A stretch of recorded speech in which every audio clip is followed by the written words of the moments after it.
This article was repeatedly mentioned by various bloggers. This was one of the first videos I posted on my channel. I thought it was very important information. It needed to be disseminated. Recent studies have answered some of the questions posed in this article, but mostly all the information remained relevant. And I decided that this video needs to be updated. To understand what civilization existed not so long ago, let's look at some megalithic technologies of the past. Babulovskaya bathtub is granite, weight 48 tons. Here's what a turner who has been around her writes. Excuse the expression, we in Pinduravayut, that her Jacob was made by this master Sukhanov Samson for 7 years, like Papa Carlo polished and so on. Complete nonsense. With all responsibility, as a universal turner of the 5th grade, I declare that this is machine processing. Only a turner can understand here, because not so long ago, no one could have imagined that all these things were happening 102 years ago, from geopolymer concrete. The Alexandrian column weighs 600 tons, 27 meters high, granite. The shape is not a cone but an entasis. Rotation is essential for creating products on a lathe. Try ordering a reduced copy of such a product with a perfect radius from any turner out of solid foam or wood at least 2 meters high and 30 centimeters in diameter, but requiring only manual tools to be used, and he will refuse. Upon closer inspection, we see that this column is made up of at least 7 cylinders. The stripes are visible if you look closely, and then it's already stuccoed to look like marble. Meanwhile, the whole structure has an intricate mathematical shape. She tells us how she was hoisted on ropes, then manually processed, and also lifted on ropes. It's clear that this construction has some technological purpose and possibly was part of some disassembled device. Peru, Alianta Antamba. Polygonal block weighing 42 tons. Either it's such a perfect three-dimensional processing that it's completely unrealistic, or it's all the same concrete technologies. However, to pour such a mass in one pass, high technologies and the most powerful equipment are needed. The Capella of San Severo il Desijan is made from a single piece of marble, as the author then believed. Without an advanced computer numerical control machine, it is impossible to make something similar. Until the end of the 19th century, these technologies for preparing artificial marble were used in casting and even in molding. The marble tomb at the monumental crypt of the Staglieno Museum in Genoa. Were the sculptors of that time so genius, or were some computer or other high-tech tools used? The stone bridge in Sevastopol. Each polygonal stone of the bridge, in essence, is a separate sculpture. An example of modern stonework behind the bridge on the left. A wall made of wild stone by today's standards is considered quite decent. Further on, all the cities on the planet were built of stone in the antique style with pre-developed plans of streets, avenues, embankments, etc. All cities had a stone bastion wall, the volume of which was often equal to the construction volume of the city itself. The author believes that in the area of the end of the 18th and the beginning of the 19th century, a thermonuclear war took place, most likely not for the first time on the planet, as a result of which a nuclear winter of 1868 occurred. The Anglo-Saxons called it a year without summer. What is called froze to death in the 18th century. Here are a few more screenshots with photos of nuclear crows on the territory, for example, of Belarus. There are hundreds of such funnels in all countries. The white traces around the funnels are broken rubble, the main building material of the previous era. Everywhere, in every shot, we see this environment around the lake. This white color. In the given examples of funnels in Belarus, there is water, as the groundwater level is very high. But there are also many funnels on the surface of the planet without water. For example, in Ukraine, as a result of the nuclear winter, almost all plants died and polar caps formed. This confirms the almost complete absence of trees older than 20 years in the northern hemisphere. Some of them burned in the war, some froze to death. To visually assess this, type in Google Roger Fenton Crimea or James Robertson Crimea and click Show Pictures. You will see photographs of these two First War photographers, sent to Crimea in 1853. This is already after the nuclear war, about 40 years later. Photographing the fallout of Sevastopol, compare the vegetation then and now. Example of one of Fenton's photos under Sevastopol. Next, we search in Google for Siberia photos of the 19th century, and we look at many photographs already from the end of the 19th century, on which trees are just beginning to grow, for example, the Sverdlovsk region. After this war, we regressed in development to the level of a feudal society. The Anglo-Saxons reaped the profit as they got the least.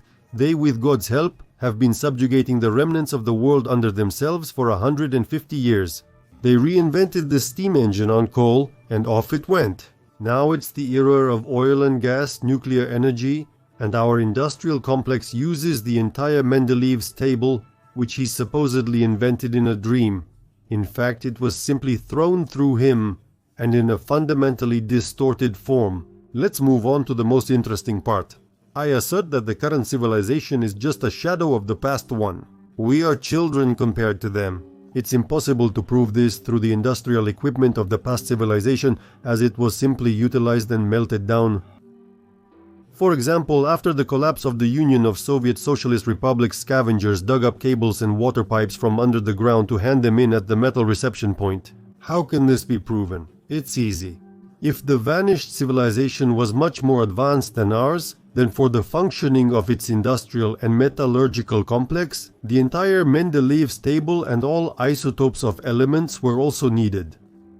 Almost all elements of the periodic system are found in rock and earth. So, all we need to do is show large-scale traces of rock extraction from a mountain, from the surface of the earth and from under the earth.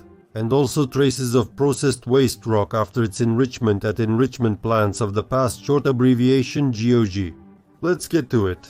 We will use the analogy method as it is very clear, and all other evidence is very accurately removed from circulation.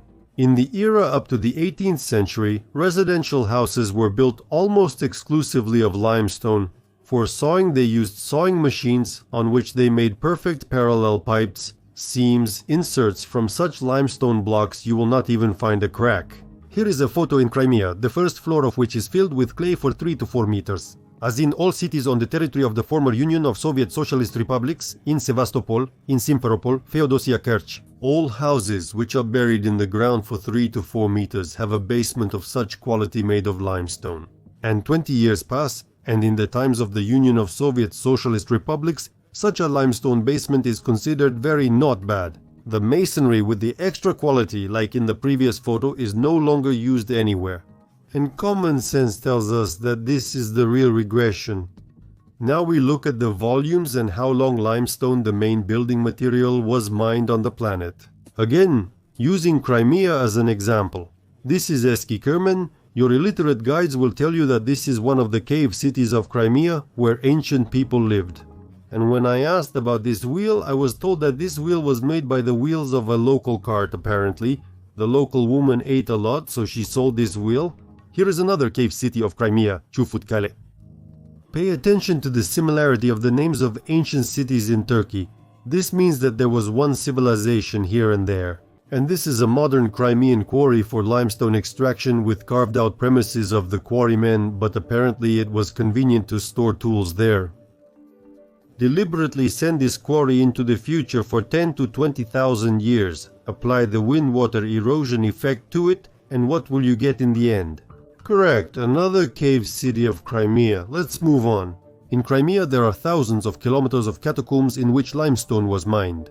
The volumes are simply prohibitive. Moreover, it is officially stated that the stone was mined since the time of the ancient Greeks and even before our era. It was sawn with hand saws and mined with picks. On the floor, circular saw marks are visible with a thickness of 4 millimeters. The disc diameter is about 2 meters, evident on the walls where the sawed block was removed. The disc's diameter is visible where it stopped.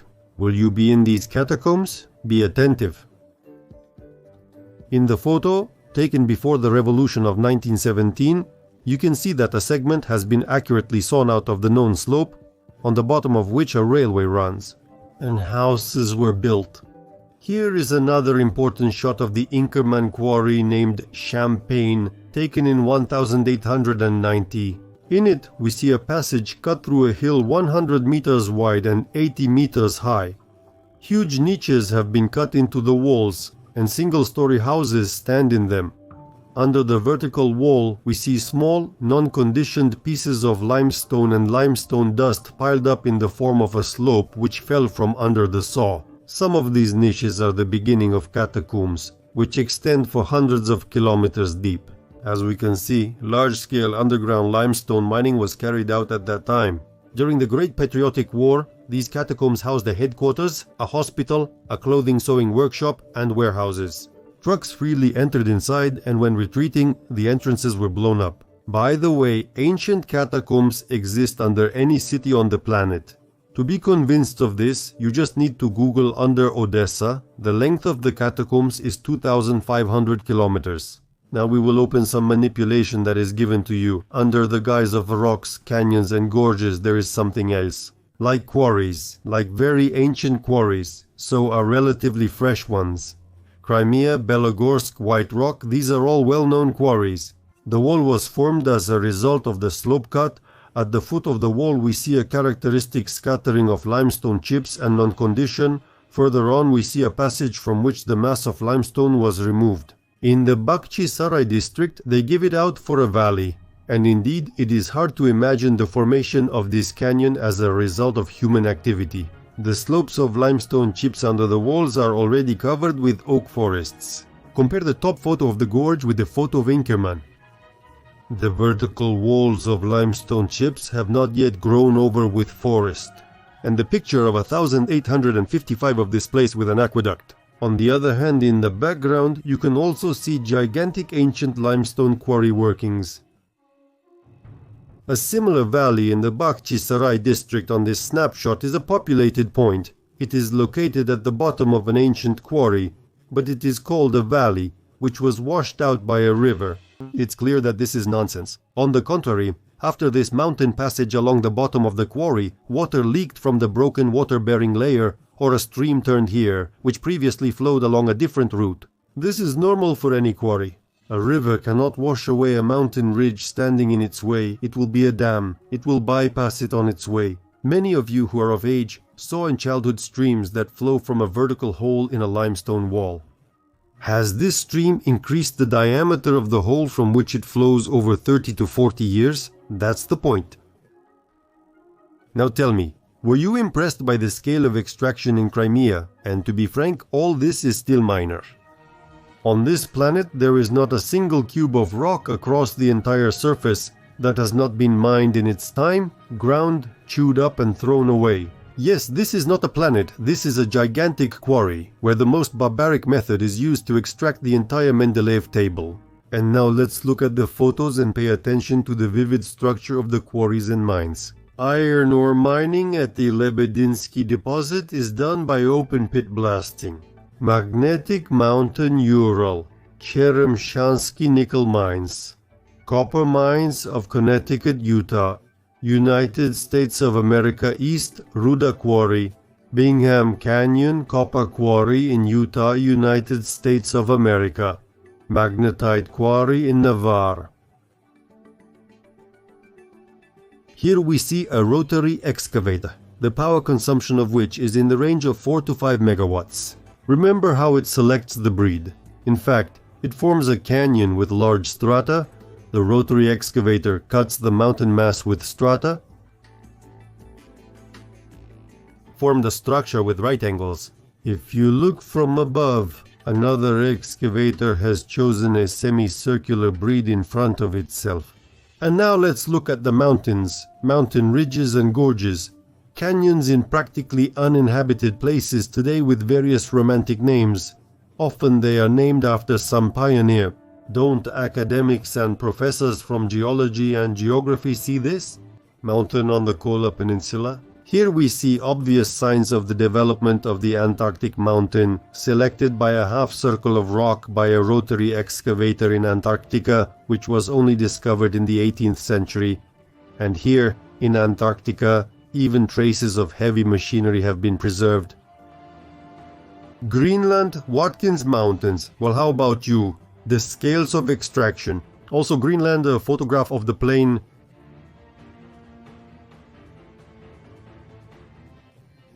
The highest mountain in Greenland is 765 yards tall and has been almost completely consumed. Svalbard, Norway, Northern Lights against the backdrop of the Antarctic Transantarctic Mountains Quarry. Once more we focus on the undercarriage where remnants of machinery can be seen.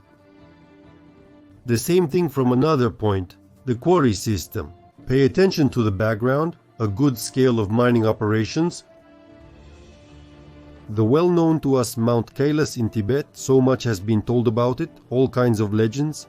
The height is 6,638 meters.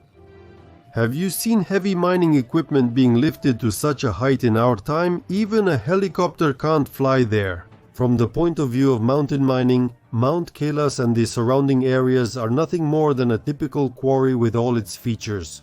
Now is the time to present the dimensions of the mining equipment and start slowly going crazy. Goblin Valley State Park, Utah, United States of America, Lost State, Oklahoma Park, United States of America.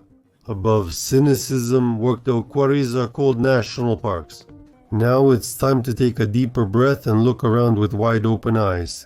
The Grand Canyon in Arizona, United States of America, is just a gigantic quarry of exploited territory. Millions of tourists think it's almost a wonder of the world because they were told so. Let's take a closer look. There are no signs of water erosion here, only impact explosive effects on the rock. Typical quarry of the Spitsbergen archipelago, Grand Canyon Quarry, stone cut with a disc saw, quarry in Australia. View from another angle, and here is the vertical wall. Compare it with the wall of a marble quarry in the Alps, which has not yet been subjected to water and air erosion.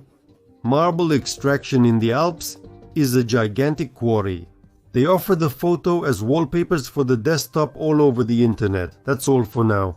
Slate Park is again a national park, created from a worked quarry in the United States of America. In worked quarries, where there is a lot of moisture, people are engaged in farming. Here we see the rice terraces, Banao. The beauty is indescribable. And here is the NDH Linear Monument, United States of America. Here they made a mountain passage as far as the eye can see, simply with saws. Painted Hills in Oregon. From official sources, this place attracts thousands of tourists every year, especially those interested in geology and paleontology. Undoubtedly, yes, also a significant number of photographers come in search of magical landscape shots. Painted Hills, a region protected by the United States government, and all 1,267 hectares of land represents the historical heritage of Americans. Apparently, Native Americans created this heritage. Mountains Ravine, what impressive volumes. South Africa, Orange River and mountains. Timna Quarry in Israel. Here you can see that the quarry is more ancient and time has worked over it. Green Canyon Quarry in China. If the ancient miners did this as a joke, we are simply not able to appreciate it. A flooded quarry, now it's Chervak Reservoir in Uzbekistan. This is from a different angle. Traces of extraction are also visible. It seems that there are no natural mountains and valleys on this planet. Look at this photo. It's just a gigantic quarry, although there are no obvious traces of quarries. But after all we've just seen, it's clear that it's a quarry. Now we move on to the scariest part. Now we will see how deserts are created on Earth. Pay attention to how the excavator removes layer after layer of rock from large areas. Here they immediately remove 2 layers from one area in the lower left corner. A large bulldozer is driving. Compare and estimate the scale. Here the excavator removes a layer 30 to 40 meters high. But the quarry is of a huge area and it is absolutely flat, like a table. Behind it, the future desert has spread out, and on it we also see the characteristic traces of heavy machinery at work. You can watch these shots with gigantic excavators forever. They are simply mesmerizing. It turns out, on our planet there are quarries the size of several countries or the size of an entire desert. For example, in the territories of Uzbekistan, Turkmenistan, Tajikistan, Afghanistan, Kazakhstan, Iran, There are no fertile soils in most of these areas because a layer of rock 100 meters thick has been removed from almost the entire area of these countries along with the soil. And it's hard to believe, but all the living things that were on it at that time will have to believe their eyes. It seems that the Aral Sea and the Caspian are just gigantic filled quarries, and all the yellow-colored areas on the planet are the bottoms of quarries. The Ustayurt Plateau is located in the western part of Kazakhstan. Do you see that behind the Volkswagen in the air is a wall formed by a rotary excavator? In the middle of the shot is a group of cars. Can you see enough? The top layer of soil, a meter thick, has been removed. If you pour water from a gigantic stack 15 meters thick here, you'll get something like the Sea of Azov. Here is the Sea of Azov, an old flooded quarry. The bottom is flat like a table from the rotary excavators that once operated there. The maximum depth of the sea is 15 meters. Possibly they mined thorium here. You can check this by typing radioactive sands of Azov into Google. The edge of the Karakum Desert, an area of 350,000 square kilometers. The impression is that some planetary consumer has been at work on the planet. Yangikala Canyon, Turkmenistan is actually a quarry for the population. Tuzbayr Plateau, Kazakhstan is the same thing. United States of America Valley Monument. Earlier, the area of this territory was a height with a peak, a bight directly along the course, a jump of a layer of several hundred meters high, a view from a different angle. Or so the Namibian desert is just the bottom of a quarry. Egypt has dug up the top layer along with this soil. They even burned something. A large part of Australia is dug up and cleaned. There is no soil, just the red desert. Nigeria is a desert. The conclusion is that these deserts are completely anthropogenic. They appeared as a result of long-term metallurgical activity, large-scale, highly developed civilization, or perhaps not even one. Or, as an option, as a result of barbaric development after the planet was captured. Therefore, we can boldly replace the words canyon, ravine, rock, cliff, plateau, mountain, lake, just a lake with the words quarry, mine, flooded quarry, flooded mine in our lexicon. Nuclear crow. On old import maps of the 16th and 17th centuries, where the territories of Ukraine, Russia, and other former republics are often marked as Tartary, rivers flow more or less straight, gently turning. Modern rivers on this territory strongly meander, sometimes turning at 180 degrees. Here, for example, is a screenshot of the Tobol River in Siberia. One bank of such rivers is often higher than the other, and this is explained by the Coriolis force. That's what scientists are really doing, obscuring the true cause of the creation of quarries. But let's not dwell on Coriolis and look at the next video of the work of the rotary excavator RSHR. 5002 photographs of rivers in Russia.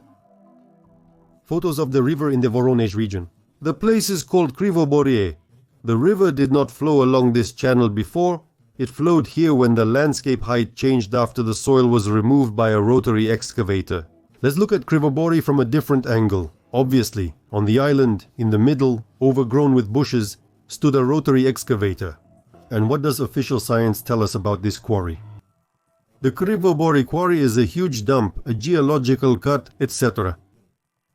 While all the geologists of the planet are unsuccessfully trying to reconstruct what natural events occurred in Krivoborie several millennia ago, let's do this for them. This was a rotary excavator 230 years ago, judging by the undecayed slope. This situation is typical worldwide. Here's more, but it's obvious that a rotary excavator worked on a known vein in Switzerland. But people are taught by Kreduvan, a gigantic cliff drop in the form of a horseshoe, 400 meters wide and about 200 meters high, a natural amphitheater formed as a result of the erosion of rock formations in the territory of the mountain massif Yuravka-Antony Invincible Siberia, Anabar Plateau, Jokjo River. Let's now imagine ourselves in the place of the one who has consumed, and probably still consumes, this planet, and move on to the next technological stage, namely metallurgical. The ore with a certain content of the necessary element was mined, but what to do with it next? Before sending it for smelting or extraction of the necessary element by some other method, the ore needs to be enriched to increase the percentage of content. For this, it is sent to mining and processing plants where they separate the concentrate and the empty processed ore is taken to the dump or to the tailings. Well, where are these deposits of empty rock with such gigantic volumes of ore mining? And they do exist.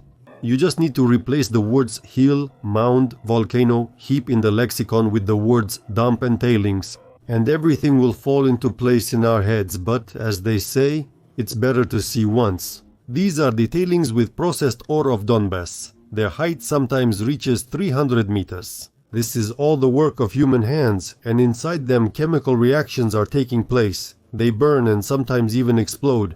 This is when excessive pressure builds up inside. Here's more. And this is just a terracone, well known in Isuvai in Italy, 1,281 meters high. But for some reason they called it a volcano because it burns and even exploded once. And they also named it so that you wouldn't guess. Let's take a look into its very caldera. If this is a volcano, then the walls of the caldera should be covered with molten lava. And if it's a terracone, then the walls will be layered and will consist of loose rock, which can be dug with a simple shovel. We look carefully and what we see is a terracone. Good, let's move on. And this is a terracone. Klushevskoy's cinder cone. It burns 4,850 meters high. That's almost 5 kilometers high. It's understandable that it can burn under such gigantic pressure. A thermonuclear reaction could even occur there. Terracone Taranaki in New Zealand, well, where are the stuck crystallized lava flows? The slopes are entirely made up of chain rocks. And this is Terracone Santa Ana in Salvador. Look how they all look alike. And here is the exploded peak of Terracone Popocatépetl in Mexico, Terracone Little Seed, Kamchatka region. From Wikipedia, it represents a short ridge about 3 kilometers long, consisting of 3 merged cones of the Northern Ancient, being the highest, one whole 50-100 kilometers high. From Wikipedia, the volcanic massif on Kamchatka in the southwestern part of the Klyuchevskaya group of volcanoes, height 3,600 meters, includes Sharp Tolbachik and Flat Tolbachik active volcano. On the slopes of Flat Tolbachik and in the adjacent Tolbachinsky Dale, more than 20 slag cones are located. Would you like to visit the slopes of Mount Fujiyama in Japan? Take a tumble, it's worth it. Well, okay, we figured it out with the slag heaps. Now we move on to the dumps, which do not have a clearly expressed conical shape. Here's the rule. If it's loose, layered, and can be dug with a shovel, then it's probably a dump of loose rock which our ancestors or our miners piled up. For example, a splendid geological park in China, Zhangye Dangxia Colorful Mountains, a beauty under state protection. Naturally, tourists are led exclusively along laid paths, so that tourists, God forbid, do not fall into this toxic processed muck. Or here's a landslide Mount Schmidt-Norilsk. Or for example, you are walking along the valley of the Surgan River in Pamir, around is piled up some kind of earthen heaps, nothing grows in it, and these are dumps. The Piatigorsk Mountains resemble terracones. The Philippines is one of the most desirable places to visit on the planet. If you know little about the Philippines, then you should definitely hear about the world-famous island of Bohol. It became famous again thanks to the Chocolate Hills, which stretched over an area of about 50 square kilometers in the amount of 1,268 pieces. And all these are elevations of the correct conical shape, up to 100 meters high. In general, we all understood the main principle. Saw a hill near the house, we look at it, we think. It will likely be artificial. Next, the question is, where are the waste products from the enrichment process, which should be commensurate with the shown scales of extraction. And at the same time we have a huge amount of sand in the deserts, the origin of which no one has been able to explain, especially when the deserts are located within continents. It's quite possible that the sand is the waste product of the enrichment process. If we carry out the enrichment by chemical means, then for the best contact of the reagent with the ore, it needs to be ground to increase the surface area. In this case, after enrichment, only barren rock remains, that is granite or quartz, and everything else, including metals and their compounds, goes into solution. We then discard the barren rock. The fact that there are plenty of sand deposits on all continents, even in the center of Siberia, speaks in favor of this version. Many of them are located relatively close to mining sites, like the Grand Canyon and the deserts of Nevada, in the United States of America, in Central Asia, in the Middle East, and in Egypt. Deserts also border mountains that show signs of mining. A lot of sand along the river valleys, which also fits into this version. The sand was poured into the river, and then the current carried it downstream. Here's another argument in favor of this version. In most cases, river sand is made up of exactly desert rocks, that is, granite or quartz, and not those minerals that are found downstream of the river. So, the conclusions from this story can be such. The volumes of extraction are prohibitive. It is clear that on Earth it is consumed well, if only some percentage of the extracted. The Earth looks like someone's gigantic quarry. Perhaps humanity is just servicing this quarry. People of civilization come and go, states appear and crumble, nations form, clash with each other and disappear into oblivion. And only one thing remains unchanged: God's mill grinds slowly but surely. Most likely, the final point of our route, and apparently, is such as in the picture of lifeless Mars. But even in this case, God's mill most likely will not stop. As we humans lovingly develop and build self-replicating robots, by the time they take our place, they will not depend on the atmosphere and we will go into history. By the way, now we know what volcanoes on Mars represent. There is such a poem, and the poet understood what he was writing about. It's called The Mill of God. The mill of God is very good. The mill of God grinds, does not hurry. Slowly but correctly the wheel goes, it will be ground. Absolutely everything. Created subtitles.